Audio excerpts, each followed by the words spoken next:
গতকালকে আমি আমার মনোনয়ন জমা দিয়েছি এবং আজকে স্ক্রুটিনি ছিল। 26 তারিখে সিম্বল দেওয়া হবে।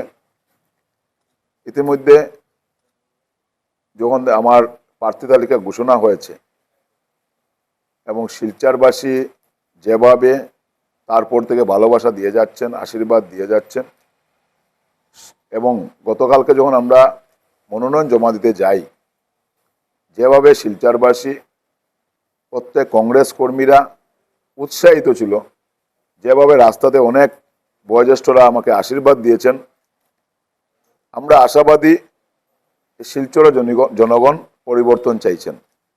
শিলচরের জনগণ গত 10 বছর ধরে বিশেষ করে জমা জলের যে সমস্যা,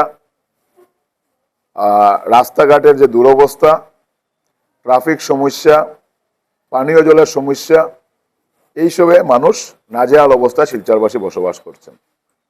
আপনারা প্রত্যেকে জানেন যে বরাক উপত্যকার আমরা বলতে পারি রাজধানী শিলচর, এবং সেই শিলচরের জনগণরা শিক্ষার দিকে হোক, সংস্কৃতির দিকে হোক, আজকে ভারতবর্ষের মধ্যে অনেক উল্লেখযোগ্য ব্যক্তিরা এই শিলচর শহর থেকে বড় হয়েছেন।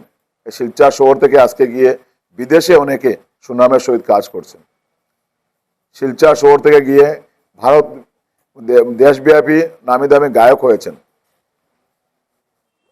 অনেক হয়েছেন, সায়েন্টিস্ট হয়েছেন, প্রফেসর হয়েছেন। এই শিলচরের, এই সুনামধন্য শিলচরের আজকে বিশেষ করে যেভাবে মানুষ সার্বিক সমস্যা নিয়ে গত 10 বছর ধরে মানুষ যেভাবে নাজেহাল, মানুষ সেই জন্য আবারও এই নির্বাচনে পরিবর্তন চাইছেন।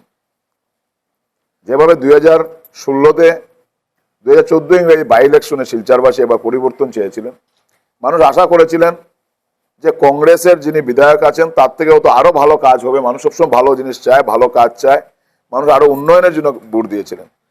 দেখা যায় গত 10 বছরে এবং বর্তমানে যে শাসক দল, এই শাসক দলের খুব সুন্দর একটা ভূমিকা নেয় ওনারা। ওনাদের একজন বিধায়ককে প্রার্থী করার পর শিলচরের ক্ষেত্রে আমরা দেখেছি দিলীপ পালকে প্রার্থী করা হয়েছিল, আবার 21-এ দেখা যায় দিলীপ পালের প্রার্থিত্ব কেটে দীপায়ন চক্রবর্তীকে প্রার্থিত্ব করা হয়েছে।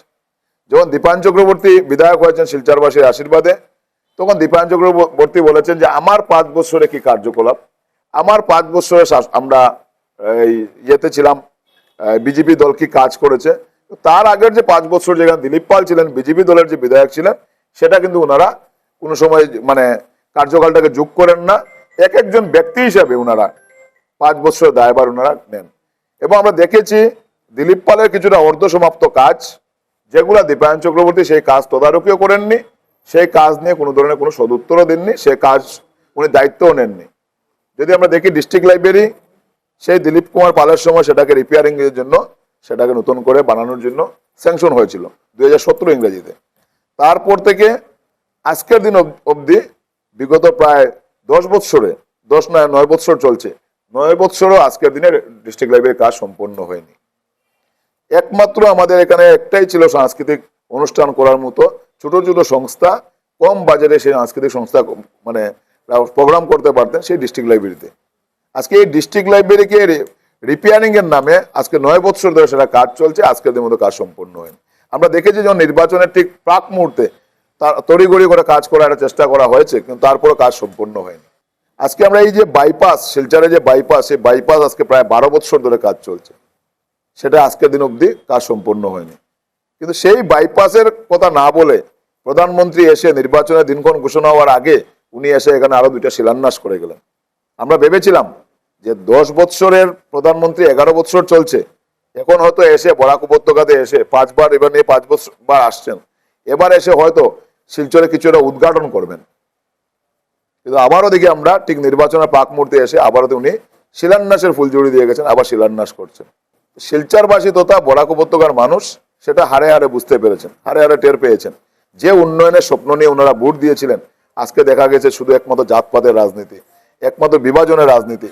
আজকে দেখবেন আপনারা ভারতীয় জনতা পার্টি ওনারা যে প্রার্থী ঘোষণা করার পর থেকে ওনারা কেউ কিন্তু প্রার্থীর সম্বন্ধে প্রচার করেননি। ওনারা কিন্তু বারবার বলছেন যে পাকিস্তান হয়ে যাবে কংগ্রেসকে ভোট দিলে। আবার ভারতীয় জনতা পার্টির অনেক ব্যক্তিত্বরা লিখছেন যে অভিজিৎ পাল প্রার্থী ভালো, কিন্তু সাম্প্রদায়িক সুরসুরি দিয়ে ওনারা বলছেন না আমরা বিজেপিকে ভোট দেব। ওনাদের ক্ষমতা নেই যে এমন একজন ব্যক্তিত্বে ওনারা প্রার্থী করেছেন যে প্রার্থীর নামে প্রচার করার মতো ওনাদের সৎসাহস নেই, প্রার্থীর নিজের সৎসাহস নেই ওনার নিজের নামে প্রচার করার জন্য। উনিও বলছেন নরেন্দ্র মোদীর ফটো দিয়ে এবং পদ্ম ফুলের ফটো দিয়ে পদ্ম ফুলকে ভোট দেওয়ার জন্য, নরেন্দ্র মোদীকে ভোট দেওয়ার জন্য, নরেন্দ্র মোদীর হয়ে বলছেন। কিন্তু উনি যে ব্যক্তি, উনি শিলচরবাসী ডক্টর রাজদীপ রায় হিসেবে ভোট চাওয়ার ওনার কোনো অধিকার নেই, ওনার চেয়ে চাওয়ার সৎসাহসটুকু নেই।